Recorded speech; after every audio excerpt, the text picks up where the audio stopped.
जी दोस्तों, मुझे तकरीबन 3-3.5 घंटे लगे मसरूर रॉक पे पहुंचने के लिए हुसैनाबाद से। और इंतहाई स्टीप किस्म की चढ़ाई है और पूरा डस्टी ट्रैक है।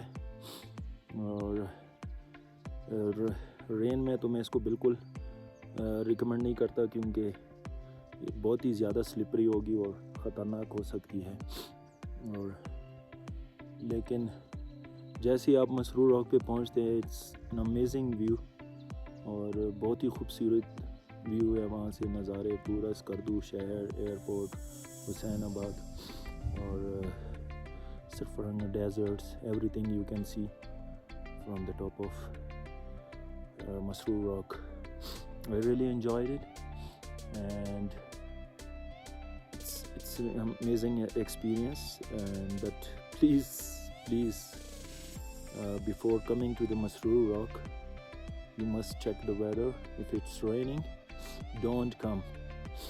Otherwise, it could be dangerous. And don't forget to bring mask with you, because full trek is full of dust. And today is 9th of November, and it's not that much cold, but the sun is burning my face, and I didn't bring the sunblock. But overall, it's amazing place, so you must come here. Thank you very much. Bye.